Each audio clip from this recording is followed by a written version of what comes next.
tegas jawaban Anda di segmen sebelumnya. Berarti menurut Anda, Pak Danang, pemerintah masih belum berhasil untuk membuat situasi usaha untuk sektor tekstil ini berpihak kepada pengusaha dan juga untuk berkontribusi lebih ke ekonomi nasional, Pak Danang. Ya, kalau evaluasi kami di tahun 2023 sampai 2024 ini, pemerintah memang memiliki disorientasi fokus.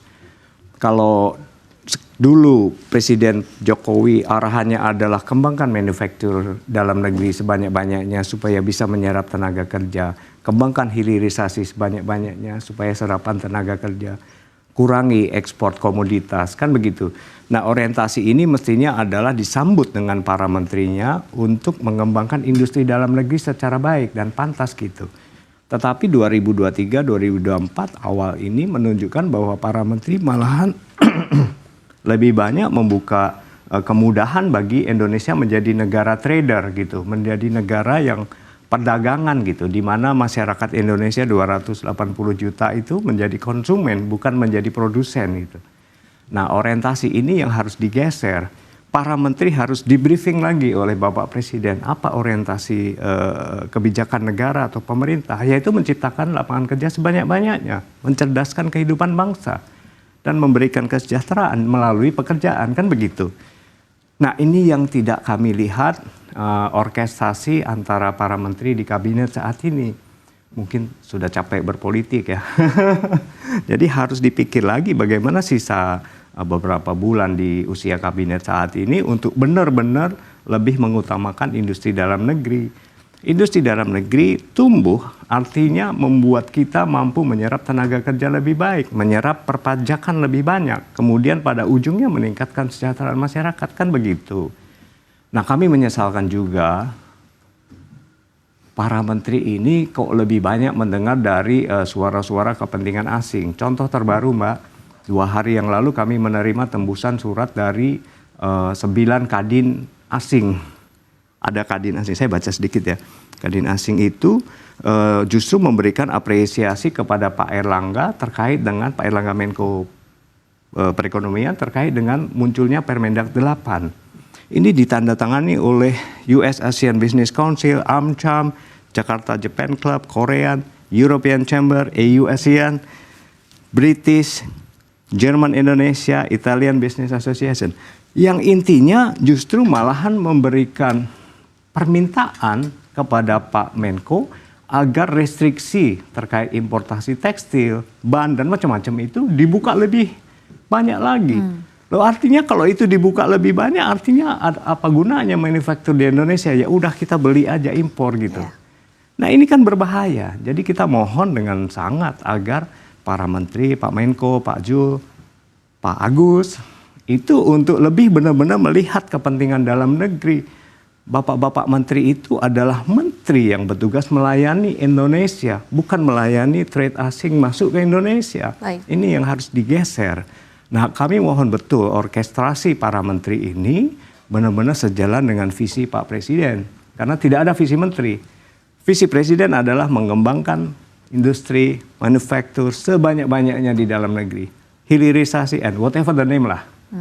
Gitu, Mbak Dina. Oke, ini juga senada dengan apa yang disampaikan oleh sejumlah ekonom di dalam negeri begitu, bahwa disebutkan fenomena yang saat ini sedang terjadi di Indonesia adalah deindustrialisasi dini. Artinya masyarakat ini kebanyakan tidak lagi perilakunya adalah untuk memproduksi produk-produk yang dari mentah menjadi jadi, tapi lebih memilih untuk menjadi pedagang. Dalam artian mungkin ke dalam konteks ini adalah distributor. Kalau dari proyeksi Anda, Pak Danang, atau mewakili asosiasi, kira-kira kalau memang fenomena ini berlanjut, apa yang akan terjadi pada industri tekstil? Ya, di sektor tekstil, deindustrialisasi secara umum terjadi di Indonesia itu sejak 2015. Dan banyak ekonom sudah mengingatkan, pada waktu itu kontribusi manufaktur pada PDB Indonesia itu ada di angka 30-an%. Tapi saat ini 15 tahun terakhir, 10 sampai 15 tahun terakhir itu menjadi hanya 16%. Jadi menurunnya hampir separuhnya gitu. Terjadilah apa yang disebut dengan deindustrialisasi dini. Tapi pemerintah kan selalu menyangkal hal itu. Ya kan, ditunjukkan bahwa PDB kita tumbuh sangat banyak kok, mana mungkin deindustrialisasi terjadi. Tapi kita lihat detailnya apa yang membuat pertumbuhan ekonomi kita sangat banyak itu ternyata kan dari produk-produk produk-produk CPO, produk-produk batubara, produk-produk mineral gitu, yang tidak membutuhkan industri manufaktur sangat besar, sehingga barang-barang komoditas itu pasti akan menyumbang tingkat pertumbuhan ekonomi kita atau PDB kita dengan baik. Tapi terhadap sektor manufaktur ke PDB kita hanya 11,2% angka data dari 2023. Dan inilah yang harus menjadi concern pemerintah. Kalau pemerintah tidak memiliki sebuah strategi yang baik, ini akan sia-sia untuk mencapai target cita-cita Indonesia Emas. Lapangan kerja makin menyusut dong gitu. Nah akhirnya kemudian anak-anak muda kita lebih suka ya istilah Mbak tadi menjadi distributor, jualan barang-barang yang mereka jual dari Tiongkok, bukan dari produk kita gitu. Dan siapa yang paling diuntungkan? Ya negara sana gitu. Karena produsen kita sudah menjadi pingsan saat ini. Industri boneka, industri elektronik, industri tekstil garment, industri keramik, kita pingsan. Karena pemerintah tidak melihat secara keseluruhan situasi iklim investasi di industri itu dan lebih membuka keran impor karena desakan negara-negara luar atau kadin-kadin luar kepada pemerintah Indonesia untuk membuka keran impor kita lebih banyak. Loh kami bilang, pemerintah melayani siapa? Para menteri melayani siapa? Seharusnya melayani siapa? Nah ini kan menjadi concern besar kita. Jangan sampai anak-anak muda kita jualan di pinggir-pinggir jalan untuk pakai TikTok, pakai semua e-commerce yang ada. Lihat, 90% dari produk-produk yang dijual di e-commerce adalah produk-produk bukan buatan kita. Betul. Nah, rubahlah paradigma ini gitu. Kalau ini tidak bisa dirubah, ya selesailah. Kita akan menjadi negara trade, negara dagang, bangsa kita akan menjadi konsumen daripada produsen. Dan tingkat kesejahteraan kita makin turun. Dan akan ketergantungan ke negara-negara produsen. Ketergantungan ke negara produsen. Dan akhirnya kemudian barang-barang murah dari produsen luar negeri itu akan menjadi mahal. Karena nggak ada lagi produk dalam negeri kita sebagai balancing. Ya. Baik, kalau dari anggota Asosiasi Pertekstilan Indonesia sendiri, apakah sudah ada perusahaan-perusahaan terkait yang mengeluhkan atau mungkin dalam tanda kutip terancam ditutup kembali? Karena kalau yang dari tadi kita bahas, belum ada nih sentimen positif yang berpihak kepada industri tekstil begitu Pak Danang. Yeah. Kira-kira bagaimana untuk di tahun 2024 ini? Ya kita prediksi akan ada sekitar 10.000, 20.000 kontainer akan masuk dalam 3-6 bulan ke depan. Kontainer impor berupa produk-produk jadi yang isinya itu tekstil jadi, garment jadi yang meluber ke Indonesia. Dan dalam waktu cepat puluhan ribu kontainer yang masuk ke Indonesia secara legal karena dibuka oleh Permendak itu, kemudian akan menghantam produk-produk industri tekstil dan garment kita yang domestik.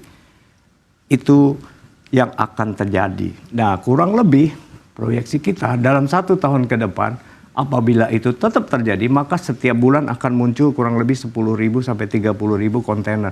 Satu kontainer itu bisa berisi beberapa ratus ribu potong baju. Baju jadi begitu. Baju jadi gitu. Terus apa gunanya teman-teman produsen IKM di Bandung tuh yang bikin fashion keren itu disandingkan dengan produk-produk dari Tiongkok yang jauh lebih murah, 1/3, 1/4 atau paling maksimal setengah harga kita. Dan itu akan masuk ke Indonesia dalam waktu yang sangat cepat.